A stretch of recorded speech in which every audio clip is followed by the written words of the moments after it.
오늘 주시는 하나님의 말씀은 사도행전 27장 23절부터 44절까지 말씀입니다. 사도행전 27장 23절부터 44절 끝절까지 말씀입니다.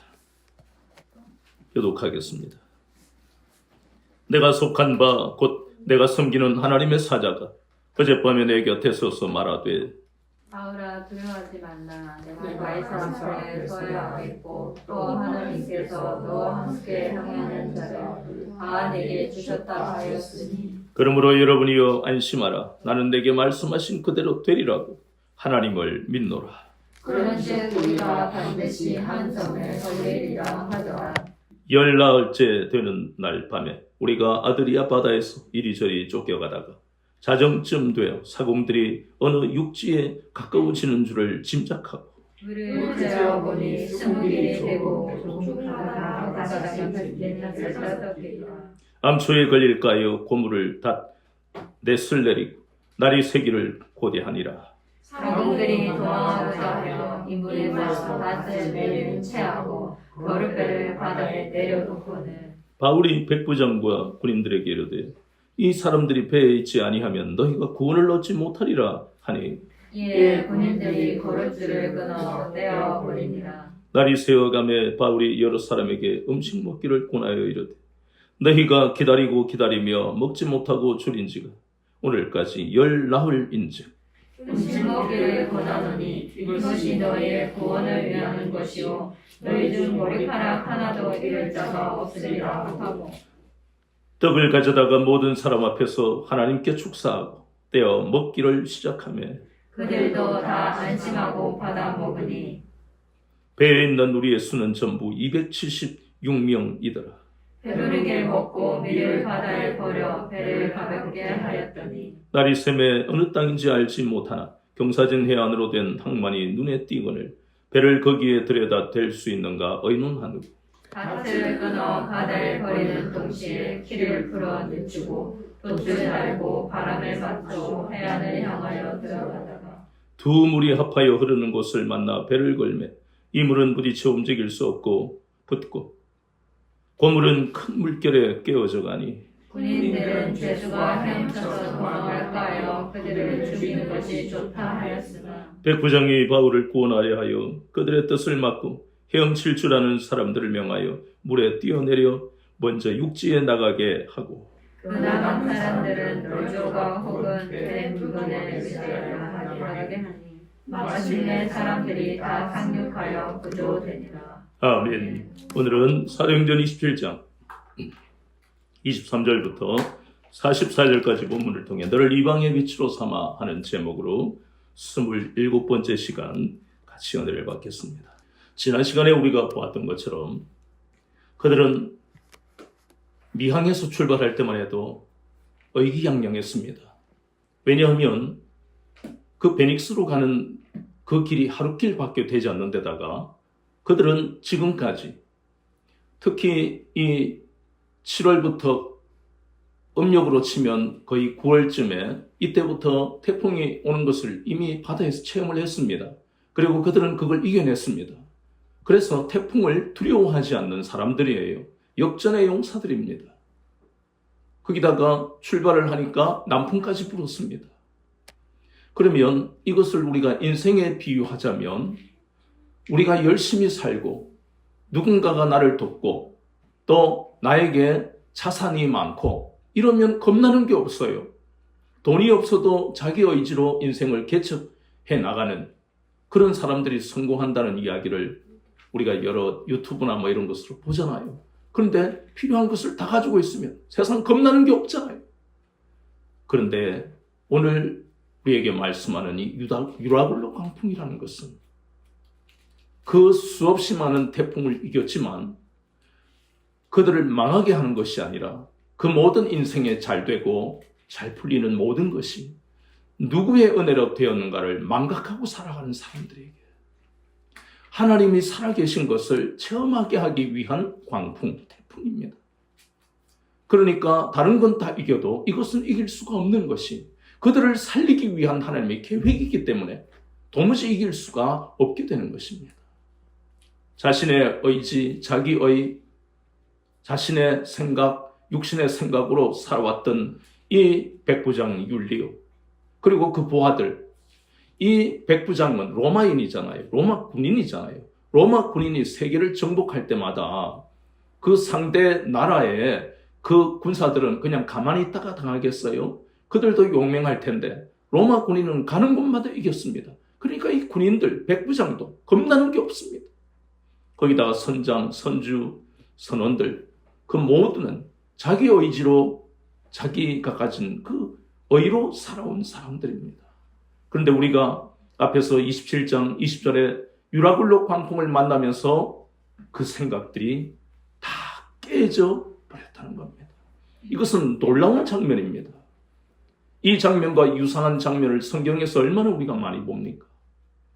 구약에는 기도원같이 겁이 많고 유약하고 유부단한 사람이 너는 이스라엘의 큰 용사다 하고 찾아오신 그 하나님으로 인해서 그의 인생이 달라져 버린 것처럼 우리가 또 아는 이 사도행전의 사도 바울이라는 이 사람도 사도행전 9장에서 보는 것처럼 잘못된 하나님의 열심을 가졌던 이 사람이 다메섹에서 부활하신 주님을 만나고 난 다음 빌보서에서 고백하는 것처럼 내가 가지고 있는 모든 좋은 환경들이 예수 그리스도를 아는 그 지식에 비하면 다 배설물이다. 이 세상에 가장 고상한 것, 이 세상에 유일하게 고상한 것 오직 한 가지, 예수 그리스도를 아는 것, 예수 그리스도를 믿는 것이라고 고백하며 달라진 삶을 살아갔잖아요. 그러니 바울만 사랑하시는 게 아니라 기도원만 사랑하시는 게 아니라 일평생 하나님도 없이 살아가던 이 로마 군인들, 헬라 철학만 붙들고 헬라인의 그 문화만 누리던 이 사람들, 선장과 선원 그리고 이 선주 이 사람들은 해외로 배를 타고 또 어떤 항구에 정박하면 그 나라의 문물에 음란하고 더러운 것들을 다 취하고도 아무런 죄식도 느끼지 않고 육체와 마음이 원하는 대로 살아왔던 이 사람들을 하나님은 저주하시거나 버리지를 않으신다는 겁니다. 모두가 하나님이 지으신 인생이기 때문에 우리는 그 사람이 지금 이 사람들이 예수님을 안 믿고 있다 할지라도 저주해서는 안 돼요. 정죄해서는 안 됩니다. 왜냐하면 우리도 과거에 이렇게 살았잖아요. 하나님이 건지지 아니하셨으면 유라굴로 광풍으로 우리의 인생은 조난당하고 우리의 삶의 방향은 파산할 수밖에 없어요. 그런 우리가 구원받은 것이 여기 있는 이 276명과 똑같이 이 사람과 다르다라고 생각하는 것은 우리의 교만입니다. 유라굴로 광풍을 통해서 이들의 모든 잘못된 육신의 생각이 깨뜨려진 것처럼 우리의 삶도 이 장면을 보면서 이거는 이 사람들 이야기구나가 아니고 때때로 우리의 마음속에 아직 버리지 못하고 아니면 옛것이 다시 스물스물 우리의 마음속에 올라오면 예수의 이름으로 물리쳐버리고 돌이켜야 된다는 것입니다. 날마다 우리가 그 순수한 신앙으로 살아가기가 얼마나 어려운지 모릅니다. 한번 구원받으면 영원히 구원받는 게 아닙니다. 착각하지 마세요. 그 마귀의 소리예요. 그래서 날마다 이 말씀을 보면서 그래, 과거에 나도 이랬지. 그런데 이제는 하나님이 이 장면을 보게 하시는 데는 이유가 있을 거예요. 그래서 여러분은 이제 이 바울처럼 하나님이 어떻게 바울을 쓰시는가를 통해 여러분을 향해서 말씀하시는 장면이 바로 이 유라굴로 광풍이 나오는 사도행전 27장이라는 겁니다. 거기에 이제 말씀해 보니까 27절에 열나흘째 되는 날에, 그러니까 열나흘째라는 것은 조난당하고 난파된 그 난파선이 된 알렉산드리아호가 14일 동안 아드리아 바다를 표류하고 있었다는 겁니다. 그들은 어떤 희망이 있었을까요? 20절에 보면 구원의 여망이 전혀 없었습니다. 싸움에서 잔뼈가 부른 로마 군인들도 선장과 선주와 선원들도 포기할 정도면 이 자연의 위력이라는 게 얼마나 대단한지 지금까지 교만했던 그들의 마음을 완전히 하나님은 이 태풍을 통해서 꺾어버리셨다는 겁니다. 그것이 본문에 나오고 있는 그 말씀입니다. 그러면서 우리에게 깨닫게 하시는 것이 있습니다. 이 사람들에게도 깨닫게 하시고 우리에게도 깨닫게 하시고 인생의 배, 우리가 살아가는 이것을 하나의 이 배라고 비유한다면 우리의 인생의 배의 키를 하나님이 붙들고 계시지 않으면 누구라도 이 알렉산드리아 호처럼 난파선 같은 인생을 살아갈 수밖에 없다는 겁니다. 처음에 사랑하는 남자와 여자가 결혼해서 머리가 밥풀이가 되도록 살자, 내가 가진 돈이 많고 내가 또 사업도 해, 당신은 명예가 있고 이러면서 시작한 인생에 모든 것이 잘 풀릴 것 같은 남풍이 불어오는 것 같지만 하나님이 없는 인생을 살면서 그렇게 사랑한 남자와 여자가 중간에 누군가가 불치병으로 죽기도 하고 헤어지기도 하고 배신 때리기도 하고 오만 가지, 둘이는 좋아하는데 집안 때문에 어쩔 수 없이 헤어진다. 사업이 갑자기 잘 되는 게 망해버릴 수도 있고 이 인생의 유라굴로 광풍은 어느 누구도 피할 수가 없다는 것입니다. 하나님이 키를 붙들고 계시지 않기 때문입니다. 노아의 그 방주가 키도 없는 배가 어떻게 생명의 길로 갈 수 있는지를 우리는 날마다 마음에 새겨야 됩니다. 하나님이 그 방주의 키를 붙들고 계시기 때문에 때가 되면 그 방주에서 나오게 될 것을 굳게 믿는 믿음을 하나님이 주시는 거예요. 그래서 노아와 그 가족들이 하나님을 신뢰하는 그러한 삶을 살아가는 모습을 보면서 인생에서 가장 중요한 것은 좋은 사람을 만나는 것도, 그리고 좋은 직장에 들어가는 것도, 사업이 성공하는 것도, 자녀가 잘 되는 것도 정말 중요한 하나하나가요 모두가 중요합니다. 그러나 우리는 이 땅에 있는 것이 우선이 되어서는 안 된다는 겁니다. 이것들은 정말 중요해요. 그래서 우리는 기도해야 됩니다. 내 자녀가 잘 되기를, 하나님 우리 가정이 복받기를 기도해야 됩니다. 그러나 이것이 1순위가 되면 우리도 변질될 수 있다는 겁니다. 이런 것을 구하는 것이 잘못이 아닙니다. 우선순위가 잘못되니까 기복주의로 갑니다.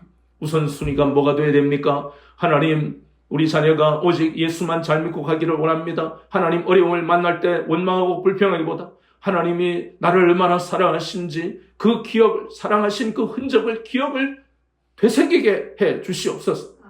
이러한 것들이 우선순위가 되어야 된다는 것입니다. 이렇게 하나님이 키를 붙들지 않은 인생은 알렉산드리아 호처럼 될 수밖에 없지만, 그러나 하나님이 내 인생의 항해의 주도권을 가지고 계시고 하나님이 내 인생의 주도권을 가지고 계신 것을 고백하는 사람들의 삶은 완전히 달라집니다. 하나님이 그 인생에 찾아오셔서, 그것을 고백하는 인생에 찾아오셔서 하나님의 목자가 되어주십니다. 시편 23편 1절에 여호와가 나의 목자가 되니까 어떤 어려움이 와도, 카드 대란이 오고 금융 위기가 오고 IMF 같은 그것보다 더 심한 경제의 어려움이 지금 있다 할지라도 하나님은 얼마든지 쉴만한 물가로 푸른 초장으로 인도하실 수 있는 전능하신 하나님이십니다. 하나님의 그 전능하심과 광대하심을 우리가 망각해버리면 안 된다는 겁니다. 마귀는 날마다 그것을 망각하게 만듭니다. 까먹게 만듭니다. 현실만 더 강하게 보이게 만듭니다. 그러나 그렇지 않습니다.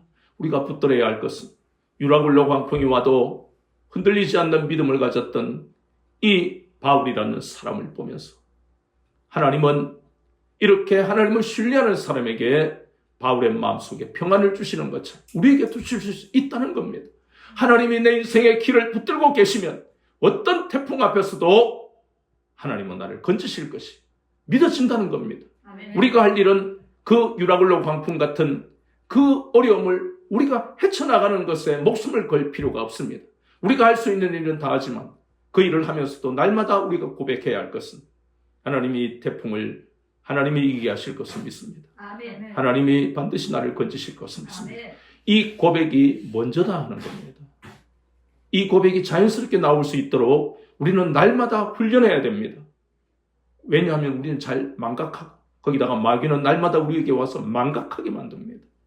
그래서 우리가 해야 할 일은 우리가 어제만 해도 내가 기도 많이 했고 내가 한 달 전만 해도 내가 얼마나 헌신했는데 그거는 지나간 거는 기억하지 마세요. 중요한 건 언제입니까? 현재가 중요하고 미래가 중요한 겁니다. 흘러간 시간들은 오직 한 가지만 하나님이 나를 인도하셨다. 그것만 기억하면 되는 것입니다. 이 276명은 드디어 자신들이 아무것도 할 수 없다는 것을 깨닫고 인생의 주도권이 항해의 주도권이 자신들에게 있지 않음을 깨닫게 되었다는 것입니다. 이제 아드리아 바다를 표류하는 이 배가 드디어 이제 어떻게 되느냐? 육지를 발견하는, 참 하나님이 그들의 눈을 열었어. 표류하는데도 육지로 가게 하는. 이렇게 되는 게 하나님의 은혜가 아니면 될 수가 없는 거예요. 보통 표류하면 난파선은 그냥 암초를 만나거나 뭘 만나 깨지고 다 부서지고 가라앉는 거예요. 그런데 표류하다가 14일 만에 육지가 보인다는 겁니다. 이것은 전적으로 하나님이 하시는 겁니다. 그런데 이 육지가 보이는데 41절 보니까 두 물이 합하여 흐르는 곳을 만났다. 이것은 쉽게 말하면 두 물이 합해서 흐른다 하는 것은 조류가 물살이 굉장히 빠른 곳이라는 겁니다. 좀 더 우리가 여기에 대해서 설명을 좀 하면, 우리 왜 이순신 장군이 임진왜란 때 우리가 잘 아는 명량해전이라는 그 해전을 들어봤을 겁니다. 명량하는 것은 한자어고요. 명량을 순으로 말하면 울돌목하는, 목하는 건 길목이고, 울돌목, 소리가 나는, 거기서 물에서 소리가 크게 난다고 울돌목이라고 하는 겁니다. 우리 그 역사적인 그 기록을 보면 그러잖아요. 선조가 이제 해전은 안 되니까 전부 너희들 다 권율에 육군에 편입해서 싸우라 그랬어요.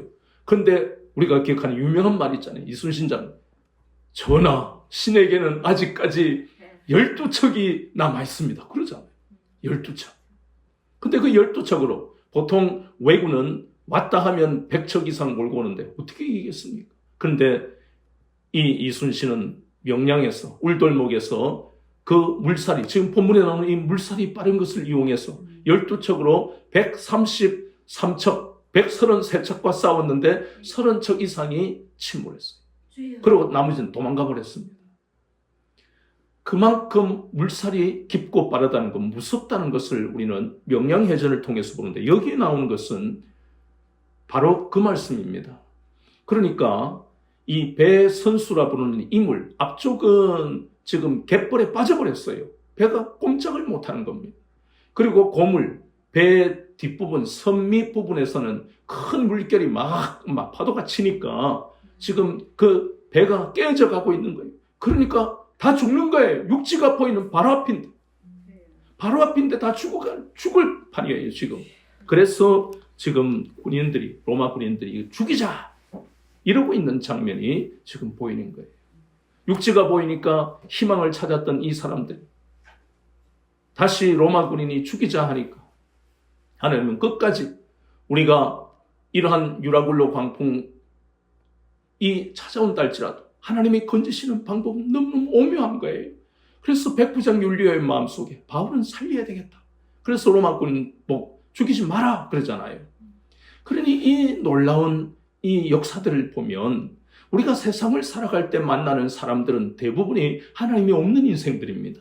그런데 겁낼 필요가 없는 것이 하나님이 그들도 지으셨기 때문에 우리가 하는 일, 아까 그랬잖아요. 하나님, 우리는 내 인생의 배의 항해의 주도권을 내가 가지고 있는 것이 아닙니다.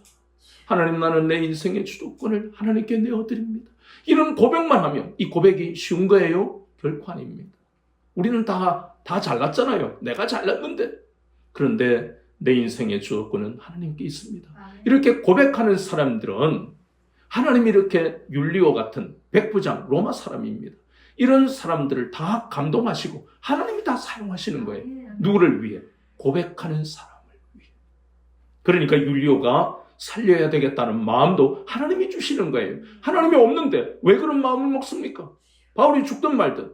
그런데 이것은요, 하나님이 하신 거예요. 하나님은 율리오뿐만 아니라 선장과 선주와 선원들과 로마 군인들이 하나님이 주도권을 가지고 계심을 깨닫게 하신 겁니다. 우리는 또 여기에서 발견할 수 있는 하나님이 우리에게 주시는 메시지가 그렇다. 이 바울을 하나님이 없는 인생들에게 보내신 것처럼 이 땅에는 이렇게 자기 의지로 자기 잘난 맛으로 살아가는 수없이 많은 사람들을 우리는 또 내일이면 또 보게 되잖아요. 그런데 그 사람들에게 우리를 만나게 하는데, 우리를 통해 하나님은 그 사람들에게 깨닫게 하는 것이 있다는 겁니다. 이 276명에게 깨닫게 하시는 것처럼 그것이 뭐냐?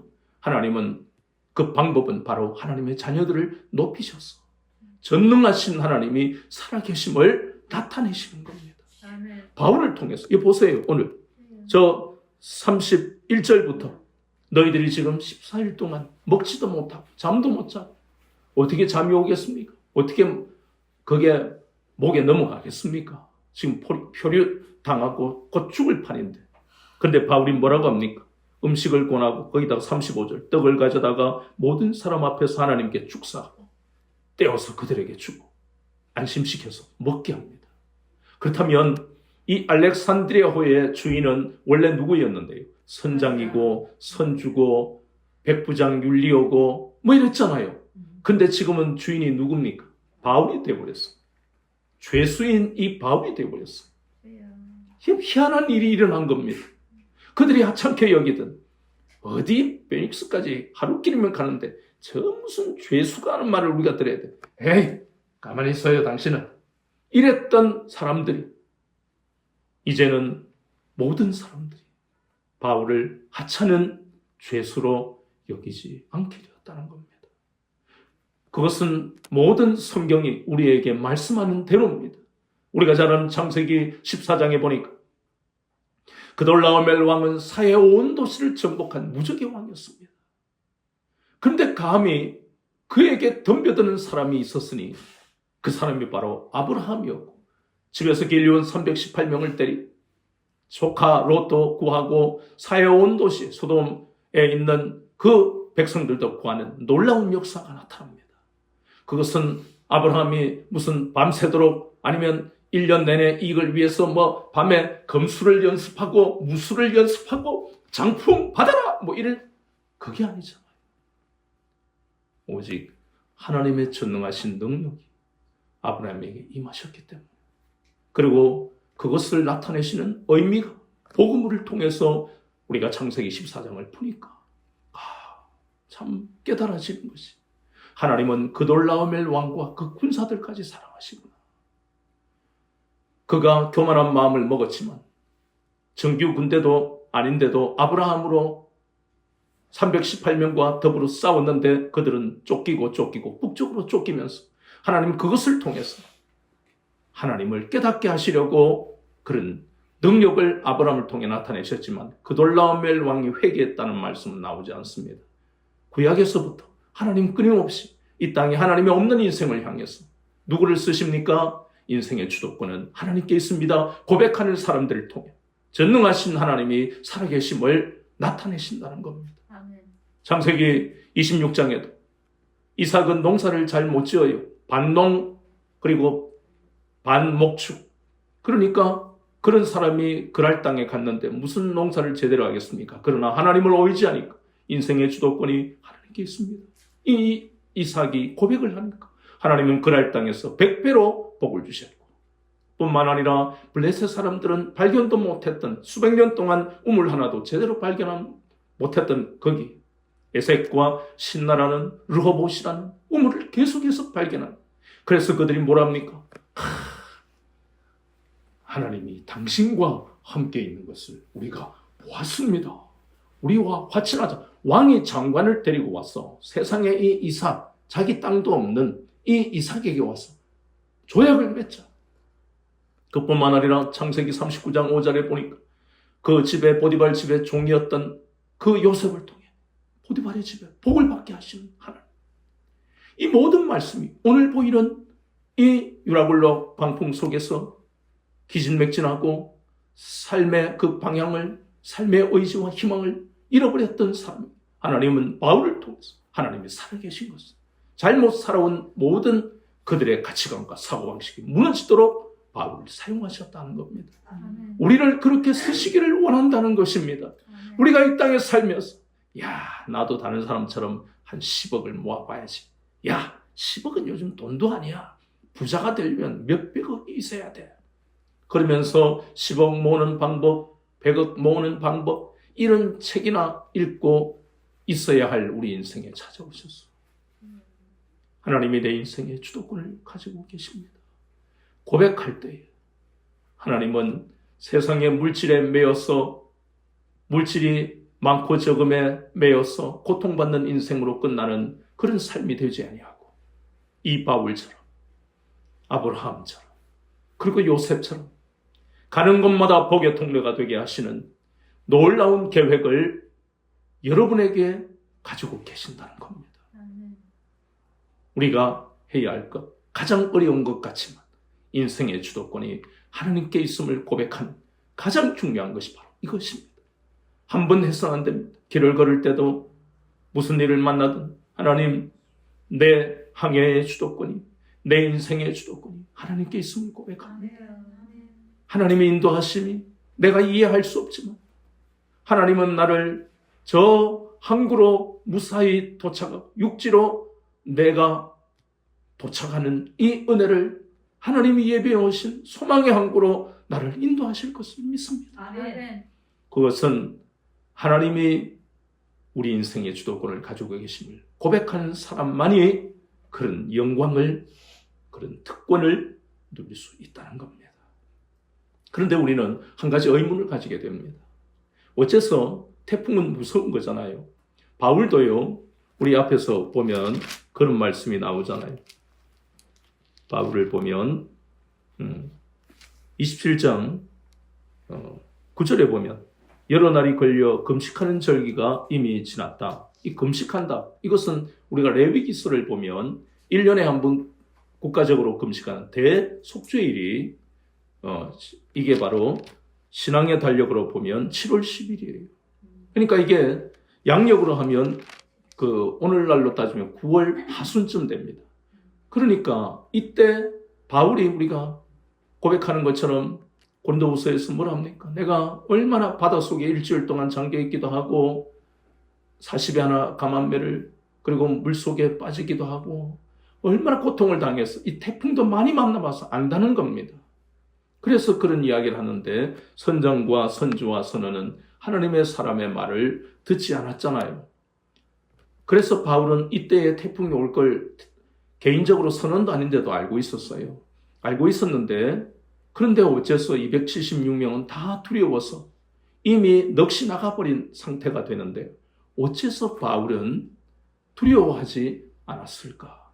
더 담대하게 하나님을 증거할 수 있었을까 하는 의문을 우리가 풀어야 된다는 겁니다.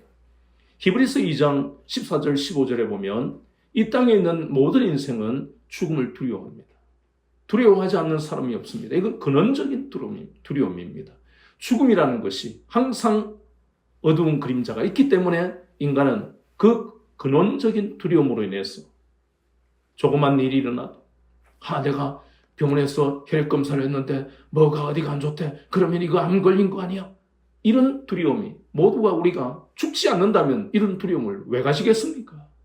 그러나 바울은 그런 두려움 속에서 이길 수 있었던 두 가지가 첫 번째는 바로 하나님을 절대적으로 신뢰했다는 것입니다.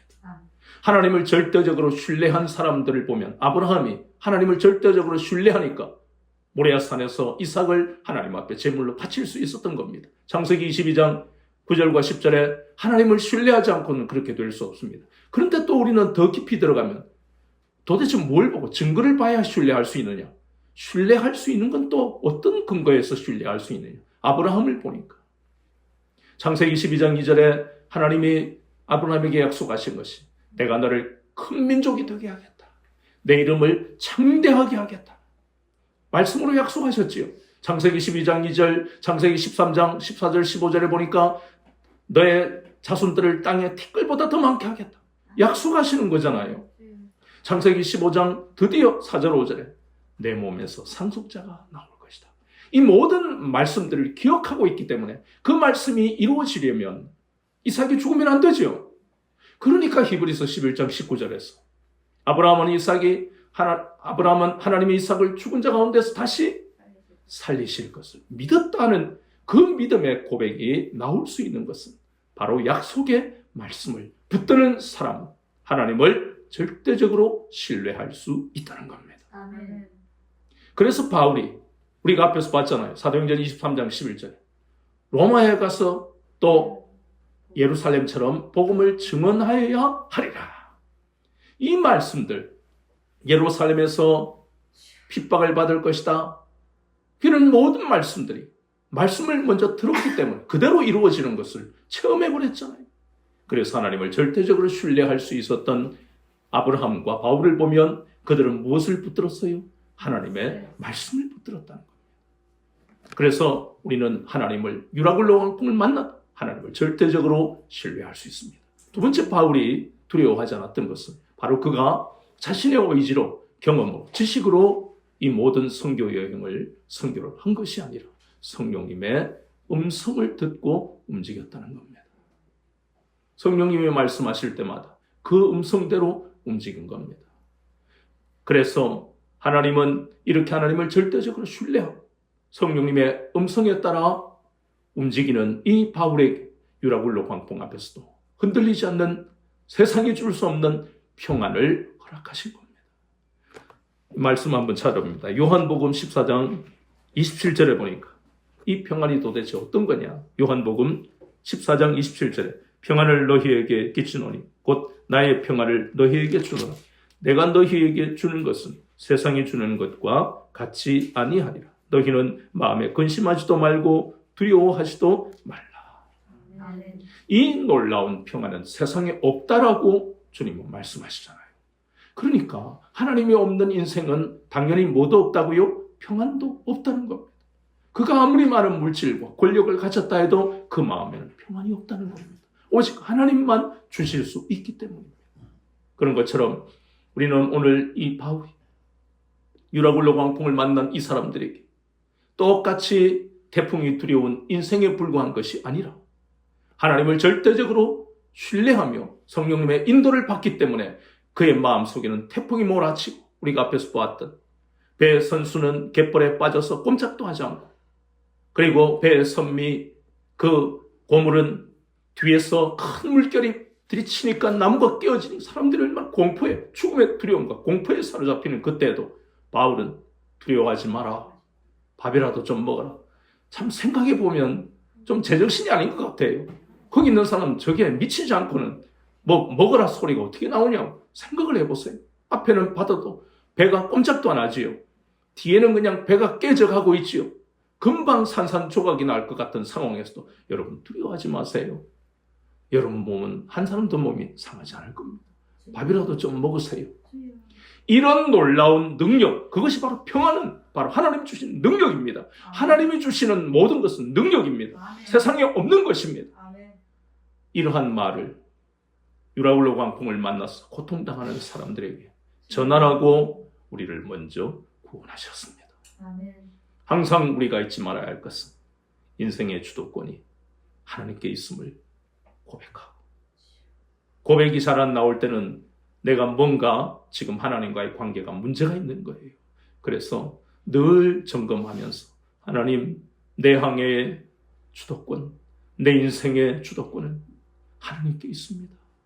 이렇게 고백할 때마다 유라굴로 광풍을 만나 고통받는 사람들이 인간의 말로 하면 그것은 그 사람의 영혼을 살릴 수가 없습니다.